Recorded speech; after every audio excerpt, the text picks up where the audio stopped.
आज हम बात करने वाले हैं live while you're alive by Shiv Khera book के बारे में।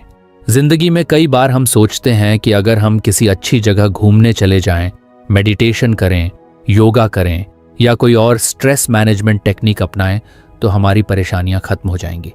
लेकिन असली बात यह है कि ये सब चीज़ें तभी असर करेंगी जब हमारी सोच यानी हमारा एटीट्यूड सही होगा। शिव खेरा कहते हैं कि स्ट्रेस मैनेजमेंट की असली शुरुआत हमारे एटीट्यूड से होती है, न कि बाहरी सॉल्यूशन से। अगर किसी इंसान की सोच नेगेटिव है तो वो चाहे जितनी भी अच्छी जगह चला जाए, कितनी भी खूबसूरत वादियों में बैठकर रिलैक्स करने की कोशिश कर ले, उसका स्ट्रेस उसके साथ ही रहेगा। क्योंकि स्ट्रेस सिर्फ बाहर से आने वाली चीज़ नहीं है, ये हमारे अंदर की सोच और परसेप्शन से जुड़ा हुआ है। सोचो, कोई इंसान हमेशा कंप्लेन करता रहता है, हर चीज़ में नेगेटिविटी देखता है और उसे हर जगह प्रॉब्लम्स ही प्रॉब्लम्स दिखती हैं। अब ऐसे इंसान को अगर मालदीव्स भी भेज दो तो क्या वो वहाँ खुश रह पाएगा?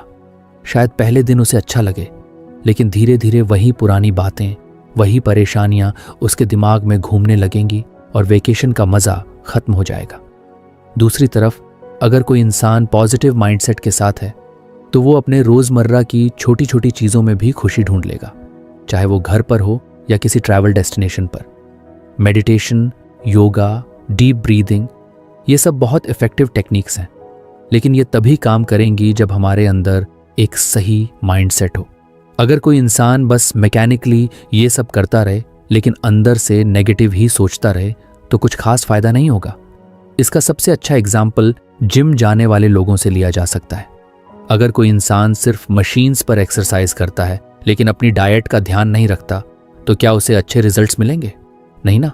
उसी तरह स्ट्रेस मैनेजमेंट में भी केवल बाहरी एक्टिविटीज़ काम नहीं करती जब तक कि हमारा एटीट्यूड सही ना हो। अब सवाल ये आता है कि हम अपना एटीट्यूड बदलें कैसे? ये ओवरनाइट चेंज नहीं होगा, लेकिन कुछ छोटी छोटी चीज़ें हमें हेल्प कर सकती हैं। सबसे पहले हमें अपने थॉट्स पर ध्यान देना होगा। हर दिन सुबह उठकर अगर हम ग्रैटिट्यूड की प्रैक्टिस करें और सोचें कि हमारे पास क्या क्या अच्छा है तो धीरे धीरे हमारी सोच बदलने लगेगी। दूसरा तरीका है सेल्फ अवेयरनेस, यानी खुद को ऑब्जर्व करना। जब भी हम किसी सिचुएशन में रिएक्ट करें, हमें एक पॉज लेना चाहिए और सोचना चाहिए कि हम इस सिचुएशन को किस नज़रिए से देख रहे हैं, नेगेटिव वे में या पॉजिटिव वे में। अगर हमें लगे कि हम नेगेटिव सोच रहे हैं तो हमें खुद को चैलेंज करना चाहिए और चीज़ों को एक नए पर्सपेक्टिव से देखने की कोशिश करनी चाहिए। पॉजिटिव एटीट्यूड डेवलप करने का एक और अच्छा तरीका है कि हम खुद को ऐसे लोगों से घेरें जो खुद पॉजिटिव माइंडसेट रखते हैं। अगर हम ऐसे लोगों के साथ रहेंगे जो हमेशा कंप्लेन करते हैं, लाइफ में नेगेटिविटी फैलाते हैं, तो धीरे धीरे हम भी वैसे ही बन जाएंगे। लेकिन अगर हम उन लोगों के साथ रहेंगे जो हर सिचुएशन में कुछ अच्छा देखने की कोशिश करते हैं, तो हमारा माइंडसेट भी वैसे ही बन जाएगा। शिव खेरा की ये बात बहुत पावरफुल है कि स्ट्रेस से बाहर आने के लिए सिर्फ रिलैक्सेशन टेक्निक्स अपनाना काफ़ी नहीं है, हमें अपने अंदर की सोच को भी बदलना होगा। यही वजह है कि कई बार लोग एक्सपेंसिव वेकेशंस पर जाते हैं, लग्जरी रिजॉर्ट्स में ठहरते हैं, लेकिन फिर भी वो पूरी तरह से एंजॉय नहीं कर पाते, क्योंकि असली हैप्पीनेस और पीस बाहरी चीज़ों से नहीं बल्कि हमारे एटीट्यूड से आती है। अगर हम अपनी सोच को बदल लें तो फिर स्ट्रेस हमारे ऊपर हावी नहीं होगा। हमें प्रॉब्लम्स तो फिर भी आएंगी, चैलेंजेस फिर भी मिलेंगे, लेकिन हम उन्हें एक नए नज़रिए से देख पाएंगे। जिस दिन हम ये समझ जाएंगे कि असली स्ट्रेस मैनेजमेंट बाहरी चीज़ों में नहीं बल्कि हमारी अपनी सोच में छुपा हुआ है, उसी दिन से हमारी ज़िंदगी बदलने लगेगी। ज़िंदगी हमेशा वैसी नहीं चलती जैसी हम प्लान करते हैं। कभी कभी सब कुछ स्मूथ चल रहा होता है और अचानक कोई ऐसा चैलेंज सामने आ जाता है जिसकी हमने कभी कल्पना भी नहीं की होती। ऐसी सिचुएशंस में अगर हम पहले से मेंटली और प्रैक्टिकली प्रिपेयर्ड नहीं होते तो स्ट्रेस, एंग्जाइटी और पैनिक हमारी सोचने समझने की क्षमता को ख़त्म कर देते हैं। इसी वजह से external affairs minister S Jaishankar ने बुक रिलीज़ के दौरान इस बात को एम्फसाइज किया कि हमें अनएक्सपेक्टेड सिचुएशंस के लिए भी तैयारी करनी चाहिए। अब सवाल ये आता है कि हम ऐसी चीज़ों के लिए कैसे प्रिपेयर कर सकते हैं जो हमारे कंट्रोल में ही नहीं है। आखिर अनहोनी को कोई कैसे प्लान कर सकता है? लेकिन सोचो, जब हम कोई बड़ा एग्ज़ाम देने जाते हैं तो सिर्फ उन्हीं क्वेश्चंस की तैयारी नहीं करते जो हमें ईजी लगते हैं, बल्कि उन टॉपिक्स पर भी फोकस करते हैं जो मुश्किल हो सकते हैं। या जिनसे ट्रिकी क्वेश्चंस आ सकते हैं। इसी तरह जिंदगी में भी हमें सिर्फ उन चीज़ों पर ध्यान नहीं देना चाहिए जो पहले से प्लान्ड है, बल्कि उन पॉसिबिलिटीज़ के लिए भी तैयार रहना चाहिए जो अचानक सामने आ सकती हैं। अनएक्सपेक्टेड सिचुएशंस कई तरह की हो सकती हैं। Financial crisis, job loss, family emergency, health issues या कोई और बड़ा बदलाव। जब हम इन चीज़ों के बारे में पहले से सोचना शुरू करते हैं तो हमारे पास एक बेटर अप्रोच होती है और हम पैनिक करने के बजाय सही डिसीजंस ले पाते हैं। इमेजिन करो कि एक कंपनी बिना किसी बैकअप प्लान के चल रही है और अचानक मार्केट में कुछ ऐसा चेंज आता है जिससे उसकी सेल्स डाउन हो जाती है। अगर उस कंपनी ने पहले से ऑल्टरनेट स्ट्रैटेजीज पर सोचा होता तो वो जल्दी रिकवर कर सकती थी। यही प्रिंसिपल हमारी पर्सनल लाइफ पर भी अप्लाई होता है। प्रिपरेशन का मतलब ये नहीं है कि हमें हर वक्त नेगेटिव सोचते रहना चाहिए या हर सिचुएशन से डरना चाहिए। इसका असली मतलब है कि हम अपनी सोच और अपनी हैबिट्स को इस तरह डेवलप करें कि जब भी कोई अनहोनी हो तो हम तुरंत अडेप्ट कर सकें और सही कदम उठा सकें। सबसे पहले हमें फाइनेंशियली प्रिपेयर्ड रहना चाहिए। बहुत से लोग पूरी इनकम खर्च कर देते हैं और फ्यूचर के लिए सेविंग्स नहीं रखते, लेकिन जब कोई इमरजेंसी आती है तो वो बहुत मुश्किल में पड़ जाते हैं। अगर हम पहले से कुछ सेविंग्स रखें, इमरजेंसी फंड्स बनाएं और अननेसेसरी खर्चों को कंट्रोल करें तो अचानक आने वाली फाइनेंशियल प्रॉब्लम्स को बेहतर तरीके से हैंडल कर सकते हैं। मेंटली प्रिपेयर्ड रहने का मतलब है कि हमें अपनी इमोशनल स्ट्रेंथ को स्ट्रांग बनाना होगा। कई बार लाइफ में ऐसे मोमेंट्स आते हैं जब हमें बड़े डिसीजंस लेने पड़ते हैं या किसी मुश्किल सिचुएशन से गुजरना होता है। ऐसे वक्त में अगर हम पहले से इमोशनली स्ट्रांग हैं तो हम उस मोमेंट को बेटर हैंडल कर सकते हैं। इसके लिए माइंडफुलनेस, मेडिटेशन और सेल्फ अवेयरनेस जैसी चीज़ें बहुत हेल्प कर सकती हैं। फिजिकली फिट रहना भी अनएक्सपेक्टेड चैलेंजेस को हैंडल करने में मदद करता है। मान लो कि अचानक कोई हेल्थ इमरजेंसी आ जाए तो अगर हमारा शरीर पहले से स्ट्रांग होगा तो रिकवरी भी जल्दी होगी। इसीलिए हेल्थी लाइफस्टाइल मेंटेन करना, एक्सरसाइज करना और प्रॉपर डाइट लेना भी इनडायरेक्टली हमें अनएक्सपेक्टेड सिचुएशंस के लिए तैयार करता है। अनएक्सपेक्टेड सिचुएशंस के लिए प्रिपेयर्ड रहने का एक और तरीका है कि हम अपने प्रॉब्लम सॉल्विंग स्किल्स को इम्प्रूव करें। जब भी कोई क्राइसिस आती है तो कई लोग पैनिक करने लगते हैं, लेकिन जो लोग काल्म रहकर सॉल्यूशन सोचते हैं वही सही डिसीजंस ले पाते हैं। इसके लिए हमें छोटे छोटे चैलेंजेस को फेस करने की आदत डालनी चाहिए। रिलेशनशिप्स भी एक बहुत बड़ा फैक्टर है जब हम अनप्लान्ड सिचुएशंस को हैंडल करने की बात करते हैं। जब कोई मुश्किल वक्त आता है तो हमारे आसपास के लोग ही हमारी सबसे बड़ी स्ट्रेंथ बनते हैं। इसीलिए स्ट्रॉन्ग रिलेशनशिप्स बिल्ड करना और अपने परिवार, दोस्तों और कॉलीग्स के साथ अच्छे रिलेशंस मेंटेन करना बहुत ज़रूरी है।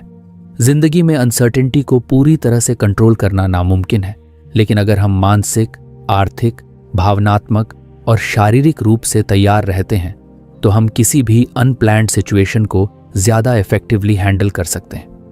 एस जयशंकर की ये बात कि हमें अनएक्सपेक्टेड सिचुएशंस के लिए तैयार रहना चाहिए सिर्फ एक डिप्लोमेटिक या स्ट्रेटेजिक स्टेटमेंट नहीं है, बल्कि ये एक ऐसी फिलॉसफी है जिसे हम अपनी डेली लाइफ में भी अप्लाई कर सकते हैं।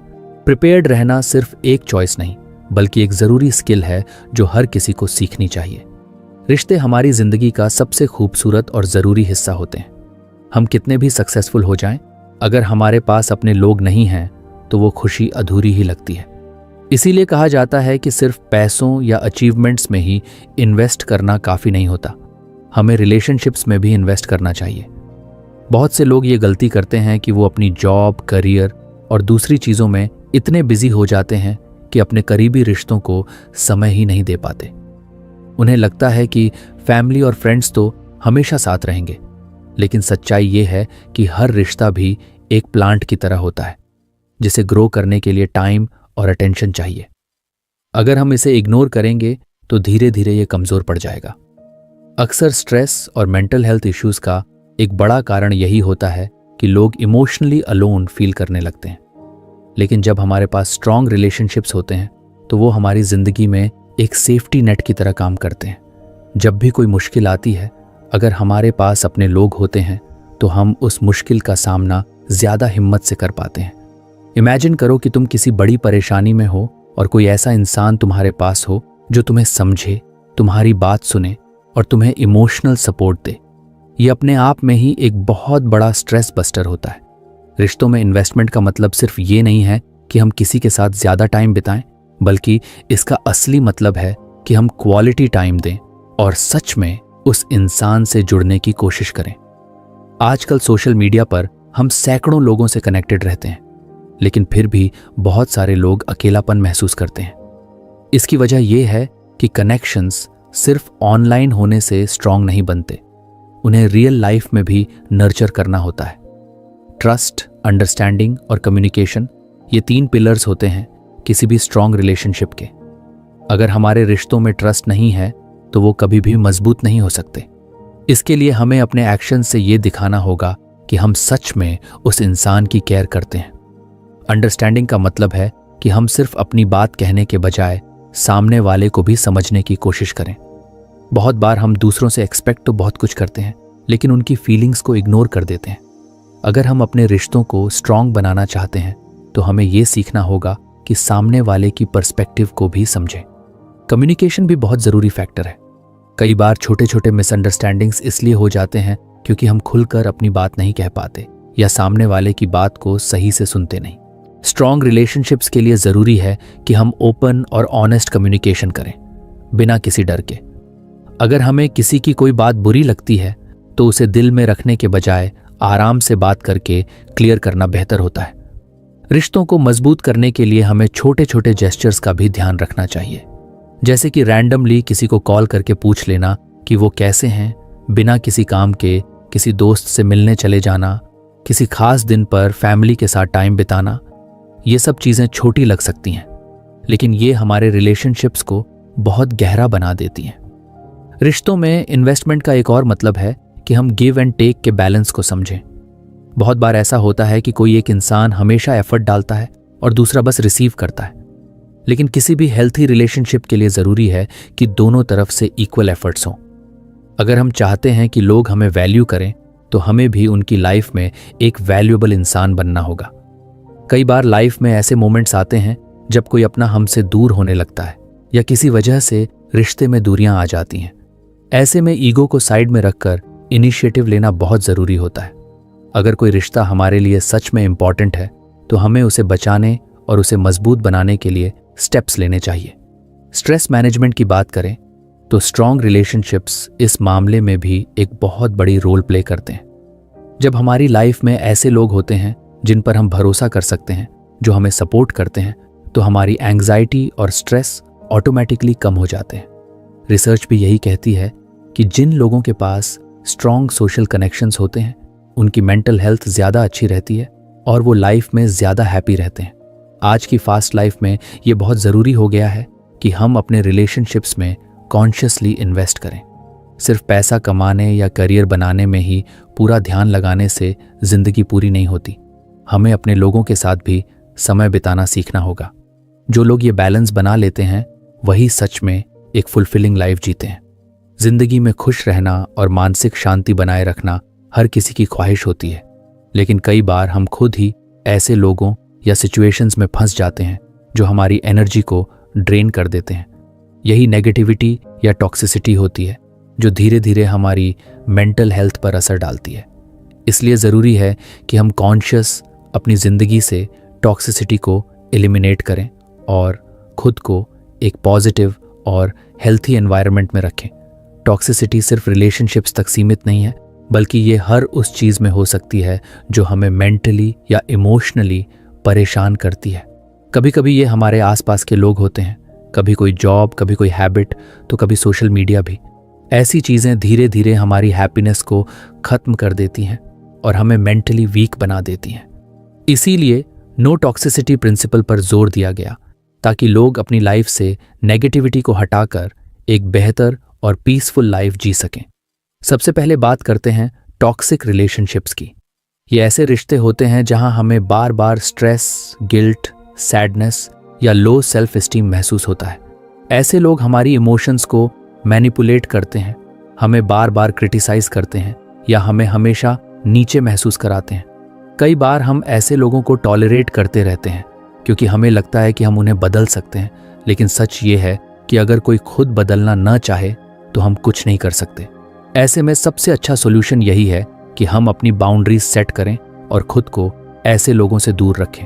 टॉक्सिसिटी सिर्फ दूसरों से नहीं आती, बल्कि कई बार हम खुद भी अपने लिए टॉक्सिक बन जाते हैं। जब हम खुद को बार बार डाउट करते हैं, नेगेटिव सेल्फ टॉक करते हैं या अपनी गलतियों के लिए खुद को ज़रूरत से ज़्यादा ब्लेम करते हैं, तो हम अपनी मेंटल हेल्थ को नुकसान पहुंचाते हैं। सेल्फ क्रिटिसिज्म और सेल्फ इम्प्रूवमेंट में फ़र्क होता है। अगर हम हर वक्त खुद को ही नीचा दिखाते रहेंगे तो धीरे धीरे हमारा कॉन्फिडेंस खत्म हो जाएगा। इसलिए ज़रूरी है कि हम खुद के साथ भी अच्छे से पेश आएं और अपनी स्ट्रेंथ्स पर ध्यान दें। सोशल मीडिया भी एक बड़ा टॉक्सिक फैक्टर बन सकता है अगर हम इसे सही तरीके से हैंडल ना करें। आजकल हर कोई अपनी परफेक्ट लाइफ दिखाने में लगा है, और अगर हम हर वक्त दूसरों से अपनी लाइफ कंपेयर करते रहेंगे तो हम कभी भी खुश नहीं रह पाएंगे। सोशल मीडिया का सही इस्तेमाल करें, लेकिन अगर कोई कंटेंट या कोई व्यक्ति आपकी मानसिक शांति को परेशान कर रहा है तो उसे अनफॉलो या ब्लॉक करने में हिचकिचाना नहीं चाहिए। वर्कप्लेस टॉक्सिसिटी भी बहुत कॉमन है। कई बार हम ऐसे माहौल में काम करते हैं जहां हमें हर वक्त प्रेशर, क्रिटिसिज्म और नेगेटिविटी का सामना करना होता है। अगर हमारी जॉब हमें सिर्फ स्ट्रेस और अनहैप्पीनेस दे रही है तो हमें सीरियसली सोचना चाहिए कि क्या ये जॉब हमारे मेंटल पीस से ज़्यादा इंपॉर्टेंट है। अगर इमीडिएट सॉल्यूशन पॉसिबल नहीं है तो कम से कम हमें अपना माइंडसेट इस तरह रखना चाहिए कि हम उस नेगेटिविटी को अब्जॉर्ब ना करें। टॉक्सिसिटी एलिमिनेट करने का मतलब ये नहीं है कि हम हर छोटी मोटी परेशानी से भाग जाएं। लाइफ में चैलेंजेस हमेशा रहेंगे, लेकिन हमें समझना होगा कि कौन सी चीज़ें टेम्पोरेरी चैलेंजेस हैं और कौन सी चीज़ें हमें लगातार मेंटली ड्रेन कर रही हैं। अगर कोई चीज़ बार बार हमारी हैप्पीनेस छीन रही है और हमें मेंटली वीक बना रही है तो उसे कट ऑफ करना ही सही सोल्यूशन है। पॉजिटिव माइंडसेट अडॉप्ट करना भी टॉक्सिसिटी को एलिमिनेट करने का एक बड़ा तरीका है। जब हम अपनी सोच को स्ट्रांग बनाते हैं तो बाहरी नेगेटिविटी हमें कम अफेक्ट करती है। मेडिटेशन, ग्रैटिट्यूड प्रैक्टिस और पॉजिटिव एफर्मेशंस जैसी चीज़ें हमें मानसिक रूप से मजबूत बनाती हैं और हमें अपनी ज़िंदगी को एक बेहतर दृष्टिकोण से देखने में मदद करती हैं। टॉक्सिसिटी एलिमिनेट करने का सबसे पहला कदम है अवेयरनेस। हमें यह पहचानना होगा कि हमारी लाइफ में कौन कौन से टॉक्सिक एलिमेंट्स हैं। इसके बाद हमें खुद को प्रायोरिटाइज करना सीखना होगा। बहुत से लोग दूसरों को खुश करने के चक्कर में अपनी मानसिक शांति को इग्नोर कर देते हैं, लेकिन हमें समझना होगा कि हमारी खुशी भी ज़रूरी है। जब हम मानसिक रूप से स्वस्थ होंगे तभी हम दूसरों के साथ भी अच्छे से बिहेव कर पाएंगे। एक पीसफुल और स्ट्रेस फ्री लाइफ जीने के लिए ये बहुत ज़रूरी है कि हम अपनी लाइफ से नेगेटिविटी को दूर करें, चाहे वो कोई इंसान हो, कोई सिचुएशन हो या हमारी खुद की सोच हो। अगर वो हमें मेंटली परेशान कर रही है तो हमें उससे दूरी बनानी होगी। नो टॉक्सिसिटी प्रिंसिपल सिर्फ एक रूल नहीं, बल्कि एक माइंडसेट है जो हमारी जिंदगी को बेहतर और खुशहाल बना सकता है। समय की कद्र करना एक ऐसी आदत है जो न सिर्फ हमारी प्रोडक्टिविटी बढ़ाती है, बल्कि हमारे स्ट्रेस लेवल्स को भी काफ़ी हद तक कम कर सकती है।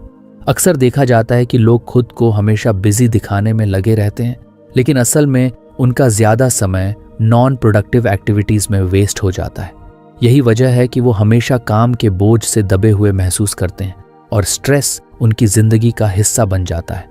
अगर हम सच में एक बैलेंस्ड और पीसफुल लाइफ जीना चाहते हैं तो हमें अपने समय की इज्जत करनी सीखनी होगी। समय का सही मैनेजमेंट करने का मतलब ये नहीं है कि हम दिन भर सिर्फ काम में लगे रहें और अपनी बाकी की ज़िंदगी भूल जाएं। इसका असली मतलब ये है कि हम हर चीज़ के लिए एक सही टाइम एलोकेट करें और अपने दिन को इस तरह ऑर्गेनाइज करें कि हमें किसी भी चीज़ की कमी महसूस ना हो। बहुत से लोग टाइम मैनेजमेंट को अननेसेसरी समझते हैं, लेकिन सच्चाई ये है कि जो लोग अपने समय का सही इस्तेमाल करना जानते हैं वही लोग कम स्ट्रेस में रहकर ज़्यादा अचीव कर पाते हैं। अक्सर लोग सोचते हैं कि उनके पास काम करने के लिए पर्याप्त समय नहीं है, लेकिन असल में समस्या टाइम की कमी नहीं बल्कि उसकी गलत हैंडलिंग होती है। अगर हम अपने दिन का ईमानदारी से एनालिसिस करें तो हमें पता चलेगा कि हम कितना समय ऐसे कामों में वेस्ट कर देते हैं जो न तो ज़रूरी होते हैं और न ही हमारी लाइफ में कोई वैल्यू ऐड करते हैं। Social media scrolling, unnecessary gossip, procrastination और बिना सोचे समझे किए गए कमिटमेंट्स हमारे सबसे बड़े टाइम किलर्स होते हैं। जब हम अपने समय को इन चीज़ों में वेस्ट कर देते हैं तो ज़रूरी कामों के लिए समय ही नहीं बचता और फिर लास्ट मिनट रश और स्ट्रेस बढ़ जाता है। टाइम मैनेजमेंट का एक बहुत बड़ा फायदा ये भी है कि इससे हमारी मानसिक स्पष्टता में सुधार होती है। जब हमें ये पता होता है कि हमें कब क्या करना है तो हमारा दिमाग अननेसेसरी एंग्जाइटी से बचा रहता है। इमेजिन करो कि तुम्हारे पास एक वेल प्लान्ड स्केड्यूल हो जहां तुम्हें पता हो कि तुम्हें किस वक्त कौन सा काम करना है। इससे न सिर्फ तुम्हारा काम एफिशिएंटली होगा बल्कि तुम्हारे दिमाग पर भी कम लोड पड़ेगा। दूसरी तरफ अगर तुम्हारा कोई प्लान नहीं है और तुम हर चीज़ लास्ट मोमेंट पर करते हो तो वो काम भी ठीक से नहीं हो पाता और स्ट्रेस भी बढ़ जाता है। एक और ज़रूरी बात यह है कि टाइम मैनेजमेंट सिर्फ वर्क रिलेटेड चीज़ों तक सीमित नहीं है बल्कि पर्सनल लाइफ में भी इक्वली इम्पॉर्टेंट है। बहुत से लोग अपने काम को इतने प्रायोरिटी पर रखते हैं कि वो अपने फैमिली, फ्रेंड्स और खुद के लिए भी समय नहीं निकाल पाते। लेकिन जब हम अपने समय को सही से मैनेज करना सीख जाते हैं तो हम हर चीज़ के लिए बैलेंस बना सकते हैं। काम के साथ साथ सेल्फ केयर, रिलेशनशिप्स और हॉबीज़ के लिए भी समय निकालना ज़रूरी है क्योंकि यही चीज़ें हमें मानसिक रिचार्ज करती हैं। टाइम मैनेजमेंट का एक और अहम पहलू है प्रायोरिटी सेटिंग। हर किसी के पास दिन में 24 घंटे ही होते हैं, लेकिन फ़र्क सिर्फ इस बात से होता है कि हम उन 24 घंटों को कैसे यूज़ करते हैं। सक्सेसफुल लोग वही होते हैं जो ज़रूरी चीज़ों को पहले करते हैं और बाकी चीज़ों को बाद में। इसके लिए हमें अपने कामों को कैटेगराइज करना सीखना होगा। अर्जेंट और इम्पॉर्टेंट कामों को सबसे पहले करना चाहिए, जबकि नॉन एसेंशियल कामों को या तो पोस्टपोन कर देना चाहिए या डेलीगेट कर देना चाहिए। बहुत बार लोग मल्टीटास्किंग को टाइम मैनेजमेंट का सॉल्यूशन समझ लेते हैं, लेकिन सच्चाई ये है कि मल्टीटास्किंग से हमारा एफिशिएंसी कम हो जाता है। जब हम एक साथ कई काम करने की कोशिश करते हैं तो न तो कोई काम पूरी तरह से अच्छे से हो पाता है और न ही हमारी एनर्जी सही से यूज़ हो पाती है। इंस्टेड एक समय पर एक ही काम पर फोकस करना ज़्यादा बेहतर होता है। इससे न सिर्फ हमारा काम जल्दी और अच्छे से होता है बल्कि हमारा स्ट्रेस लेवल भी कम रहता है। एक अच्छी आदत जो हमारे टाइम मैनेजमेंट को और बेहतर बना सकती है वो है टाइम ब्लॉकिंग। इसमें हम अपने दिन को छोटे छोटे ब्लॉक्स में डिवाइड कर लेते हैं और हर ब्लॉक को एक स्पेसिफिक काम के लिए डेडिकेट करते हैं। जैसे कि सुबह का एक ब्लॉक एक्सरसाइज और सेल्फ केयर के लिए, फिर एक ब्लॉक काम के लिए, फिर ब्रेक, फिर दूसरा काम। इस तरीके से अगर हम अपने दिन को डिवाइड कर लें तो हमारा टाइम एफिशिएंटली यूज़ होता है और हमें हर काम के लिए पर्याप्त समय भी मिल जाता है। ब्रेक्स लेना भी टाइम मैनेजमेंट का एक ज़रूरी हिस्सा है। कई लोग सोचते हैं कि लगातार काम करने से ज़्यादा प्रोडक्टिविटी आती है, लेकिन असल में अगर हम बीच बीच में छोटे छोटे ब्रेक्स लेते हैं तो हमारी एफिशिएंसी और फोकस दोनों बढ़ते हैं। इसलिए कंटिन्यूअस वर्क करने के बजाय हमें स्ट्रैटेजिक ब्रेक्स लेने चाहिए ताकि हम मेंटली फ्रेश रह सकें। टाइम मैनेजमेंट सीखने के लिए सेल्फ डिसिप्लिन सबसे ज़रूरी चीज़ होती है। हमें अपने अंदर ये हैबिट डेवलप करनी होगी कि हम टाइम वेस्ट करने वाले कामों से बचें और अपने स्केड्यूल को ऑनेस्टली फॉलो करें। शुरुआत में ये कुछ मुश्किल लग सकता है, लेकिन जब हम इसे डेली प्रैक्टिस करने लगते हैं तो ये हमारी लाइफ का हिस्सा बन जाता है। धीरे धीरे हम देखेंगे कि हमारी प्रोडक्टिविटी बढ़ गई है, हमारा स्ट्रेस कम हो गया है और हमारी लाइफ ज़्यादा ऑर्गेनाइज्ड और पीसफुल हो गई है। समय की इज्जत करना सिर्फ हमारी खुद की ज़रूरत नहीं है बल्कि ये दूसरों के लिए भी रिस्पेक्ट दिखाने का तरीका है। जब हम अपने कमिटमेंट्स को सीरियस लेते हैं और समय पर काम पूरा करते हैं तो लोग हम पर ज़्यादा भरोसा करने लगते हैं। टाइम रिस्पेक्ट करने वाले लोगों की सोसाइटी में एक अलग पहचान बनती है और उनके साथ काम करने में भी दूसरों को अच्छा लगता है। आखिर में अगर हमें अपनी लाइफ को स्ट्रेस फ्री और सक्सेसफुल बनाना है तो हमें टाइम की वैल्यू समझनी होगी। हर एक सेकंड की इम्पोर्टेंस होती है और अगर हम इसे सही से यूज़ करना सीख जाएं तो हम अपनी लाइफ को एक नए लेवल पर ले जा सकते हैं।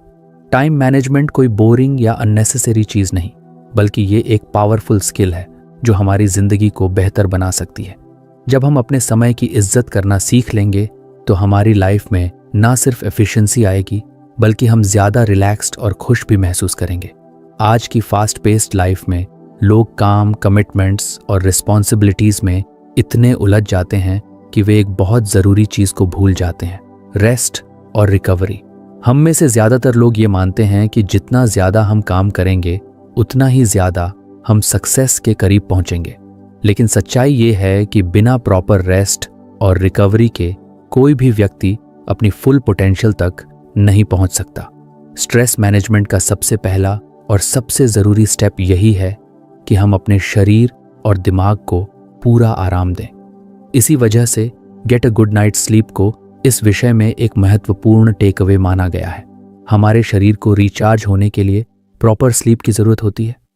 जब हम अच्छी नींद लेते हैं तो हमारा दिमाग रिफ्रेश होता है, हमारी मेमोरी इंप्रूव होती है और हमारा शरीर शारीरिक रूप से रिकवर करता है। लेकिन जब हमारी नींद पूरी नहीं होती तो हम खुद को हर वक्त थका हुआ, चिड़चिड़ा और मेंटली ड्रेन्ड महसूस करते हैं।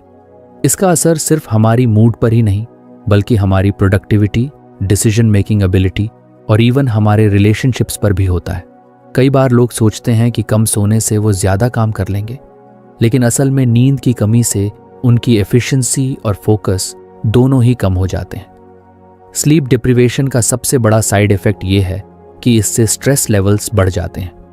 जब हमारा शरीर और दिमाग पूरी तरह से आराम नहीं कर पाता तो हमारा nervous system continuously alert mode में रहता है, जिससे कॉर्टिसोल, स्ट्रेस हार्मोन का लेवल बढ़ जाता है। यही वजह है कि नींद की कमी वाले लोग छोटी छोटी बातों पर ज़्यादा रिएक्ट करते हैं। उनका पेशेंस लेवल कम हो जाता है और उन्हें हर चीज़ ओवरवेलमिंग लगने लगती है। जब हम प्रॉपर रेस्ट लेते हैं तो हमारा दिमाग नेचुरली स्ट्रेस को हैंडल करने में ज़्यादा सक्षम होता है। रेस्ट सिर्फ सोने तक सीमित नहीं है बल्कि इसमें हमारा ओवरऑल रिकवरी प्रोसेस भी शामिल है। हमारा शरीर और दिमाग तभी अच्छे से फंक्शन कर सकते हैं जब हम उन्हें सही तरीके से रिकवर करने का मौका दें। इसीलिए रिलैक्सेशन टेक्निक्स जैसे कि मेडिटेशन, डीप ब्रीथिंग और इवन हॉबीज़ हमारे दिमाग को काल्म करने में मदद करती हैं। कई बार हमें ये लगता है कि हमें हर वक्त कुछ ना कुछ करते रहना चाहिए, लेकिन ट्रूथ ये है कि कभी कभी डूइंग नथिंग भी हमारी वेलबीइंग के लिए बहुत ज़रूरी होता है। आजकल सोशल मीडिया और टेक्नोलॉजी की वजह से भी हमारी नींद डिस्टर्ब होती है। बहुत से लोग रात को सोने से पहले फ़ोन यूज़ करते हैं, जिससे उनका दिमाग एक्टिव रहता है और वो जल्दी सो नहीं पाते। ब्लू लाइट हमारी बॉडी के मेलाटोनिन प्रोडक्शन, स्लीप हार्मोन को रिड्यूस करती है, जिससे हमें नेचुरली नींद आने में मुश्किल होती है। अगर हमें अच्छी स्लीप हाइजीन मेंटेन करनी है तो हमें सोने से कम 1 घंटा पहले स्क्रीन से दूर रहना चाहिए और अपने दिमाग को रिलैक्स करने देना चाहिए। वर्काहॉलिक होना आजकल एक तरह का स्टेटस सिंबल बन चुका है, लेकिन सच्चाई ये है कि बिना प्रॉपर रेस्ट के हम लॉन्ग टर्म सक्सेस हासिल नहीं कर सकते। हमारे शरीर की एक लिमिट होती है और अगर हम लगातार उसे पुश करते रहेंगे तो एक पॉइंट पर आकर हमारी एनर्जी खत्म हो जाएगी। बहुत से लोग बर्नआउट के शिकार हो जाते हैं, जहां उनकी बॉडी और माइंड दोनों ही जवाब दे देते हैं। इसीलिए सेल्फ केयर को प्रायोरिटी देना और अपनी बॉडी की सिग्नल्स को समझना बहुत ज़रूरी है। जब भी हमारा शरीर और दिमाग थका हुआ महसूस करे तो उसे इग्नोर करने के बजाय प्रॉपर रिकवरी का समय देना चाहिए। रिलैक्सेशन का एक और महत्वपूर्ण पहलू है नेचर से कनेक्ट होना। जब हम ओपन स्पेसेस में जाते हैं, फ्रेश एयर लेते हैं या ग्रीनरी के आसपास समय बिताते हैं तो हमारा माइंड नेचुरली काल्म हो जाता है। स्टडीज़ ने भी ये साबित किया है कि नेचर के करीब रहने से हमारा स्ट्रेस लेवल कम होता है और हमारी स्लीप क्वालिटी इम्प्रूव होती है। इसलिए अगर आपको अच्छी नींद चाहिए तो दिन में कुछ समय नेचर में बिताना भी एक इफ़ेक्टिव तरीका हो सकता है। बहुत से लोग ये एक्सक्यूज़ देते हैं कि उनके पास आराम करने या पूरी नींद लेने का टाइम नहीं है, लेकिन सच्चाई ये है कि हम अपने दिन में कई ऐसे नॉन एसेंशियल एक्टिविटीज़ में समय बर्बाद करते हैं जिन्हें अगर हम कम कर दें तो हमारे पास पर्याप्त समय बच सकता है। सोशल मीडिया पर अनावश्यक स्क्रॉलिंग, बिंज वॉचिंग और अनप्लान्ड एक्टिविटीज़ हमारी नींद को खराब कर सकते हैं। अगर हम अपने दिन को प्रॉपरली प्लान करें और अपनी प्रायोरिटीज सेट करें तो हम ईजिली 7 से 8 घंटे की अच्छी नींद ले सकते हैं। हमारी डाइट और फिजिकल एक्टिविटी भी हमारे रेस्ट और रिकवरी प्रोसेस में अहम भूमिका निभाती हैं। अगर हम दिन भर जंक फूड खाते हैं, कैफीन का ज़्यादा इंटेक करते हैं और फिजिकल एक्टिविटी नहीं करते तो हमारी स्लीप क्वालिटी ऑटोमेटिकली ख़राब हो जाती है। अच्छी नींद के लिए हमें हेल्थी डाइट मेंटेन करनी होगी जिसमें प्रॉपर न्यूट्रिएंट्स हों और साथ ही डेली एक्सरसाइज को भी अपनी रूटीन का हिस्सा बनाना होगा। जब हमारा बॉडी प्रॉपरली फंक्शन करता है तो हमारी नींद भी बेहतर होती है और हम मेंटली ज़्यादा फ्रेश महसूस करते हैं। एक और ज़रूरी चीज़ है बेड टाइम रूटीन। अगर हम रोज़ाना एक फिक्स्ड टाइम पर सोने और जागने की आदत डालें तो हमारी बॉडी की internal clock circadian rhythm set हो जाती है, जिससे हमें नेचुरली अच्छी और डीप स्लीप आने लगती है। सोने से पहले कुछ काल्मिंग एक्टिविटीज़ जैसे कि लाइट रीडिंग, मेडिटेशन या सूदिंग म्यूजिक सुनना हमारे माइंड को रिलैक्स करने में मदद कर सकता है। रेस्ट और रिकवरी को प्रायोरिटी देने का मतलब ये नहीं है कि हम लेजी हो जाएं या कम एम्बिशियस बन जाएं, बल्कि इसका असली मतलब ये है कि हम अपने एनर्जी लेवल्स को ऑप्टिमाइज करें ताकि हम अपने काम को और ज़्यादा इफेक्टिव और एफिशिएंट कर सकें। एक फ्रेश और वेल रेस्टेड माइंड हमेशा ज़्यादा क्रिएटिव, प्रोडक्टिव और फोकस्ड होता है। इसलिए लॉन्ग टर्म सक्सेस के लिए हमें अपने काम के साथ साथ अपने आराम का भी ध्यान रखना चाहिए। स्ट्रेस फ्री और बैलेंस लाइफ जीने के लिए हमें अपने शरीर और दिमाग की केयर करनी होगी। अच्छी नींद लेना, प्रॉपर रेस्ट करना और रिकवरी को प्रायोरिटी देना कोई लग्जरी नहीं, बल्कि ये हमारी ओवरऑल वेल बीइंग के लिए एक नेसेसिटी है।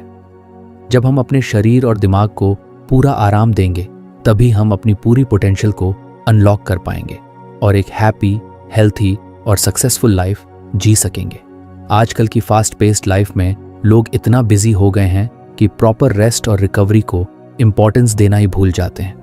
लेकिन सच ये है कि बिना एडिक्वेट स्लीप और सही रिलैक्सेशन के कोई भी व्यक्ति अपनी पूरी पोटेंशियल तक नहीं पहुंच सकता। स्ट्रेस मैनेजमेंट के लिए सबसे ज़रूरी चीज़ यही है कि हम अपने शरीर और दिमाग को पूरा आराम दें।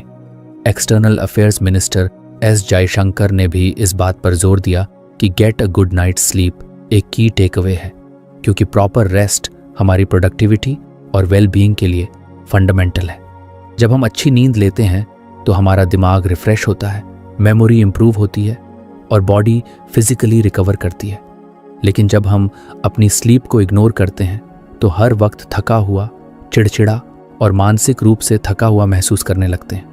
नींद की कमी से तनाव के स्तर बढ़ जाते हैं, निर्णय लेने की क्षमता कमज़ोर हो जाती है और रिलेशनशिप्स पर भी नेगेटिव इम्पैक्ट होता है। स्टडीज़ बताती हैं कि नींद की कमी से कॉर्टिसोल, स्ट्रेस हार्मोन का लेवल बढ़ता है, जिससे एंग्जाइटी और फ्रस्ट्रेशन भी बढ़ जाती है। रेस्ट सिर्फ सोने तक सीमित नहीं है, बल्कि इसमें रिलैक्सेशन एक्टिविटीज़ भी शामिल हैं, जैसे मेडिटेशन, डीप ब्रीदिंग और हॉबीज़। कई बार हमें लगता है कि हर वक्त बिजी रहना ज़रूरी है, लेकिन सच तो ये है कि कभी कभी खुद को ब्रेक देना भी इक्वली इम्पॉर्टेंट होता है। ओवरवर्किंग से प्रोडक्टिविटी बढ़ने के बजाय घटती है, क्योंकि एक थका हुआ दिमाग एफिशिएंटली काम नहीं कर पाता। टेक्नोलॉजी भी हमारी स्लीप क्वालिटी पर बुरा असर डाल रही है।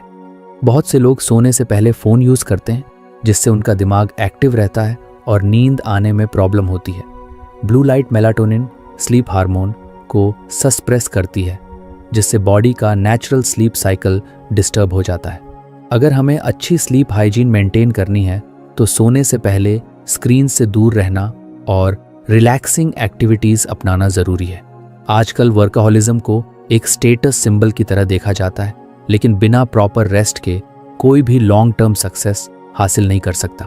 अगर हम लगातार खुद को पुश करते रहेंगे तो एक पॉइंट पर आकर बर्नआउट हो सकता है, जहां शरीर और दिमाग दोनों ही जवाब दे देते हैं। सेल्फ केयर को प्रायोरिटी देना और बॉडी की सिग्नल्स को समझना बहुत ज़रूरी है। जब भी शरीर और दिमाग थका हुआ महसूस करे तो उसे इग्नोर करने के बजाय प्रॉपर रिकवरी का समय देना चाहिए। नेचर से कनेक्ट होना भी रिलैक्सेशन का एक इफ़ेक्टिव तरीका है। जब हम ग्रीनरी के आसपास समय बिताते हैं, फ्रेश एयर लेते हैं, तो हमारा स्ट्रेस लेवल नेचुरली कम होता है और स्लीप क्वालिटी इम्प्रूव होती है। इसलिए डेली रूटीन में कुछ समय नेचर के करीब बिताना भी हेल्पफुल हो सकता है। तो फ्रेंड्स, ये थी हमारी आज की बुक समरी। आपको कैसी लगी कमेंट करके ज़रूर बताएं और धन्यवाद आपका समरी एंड तक सुनने के लिए।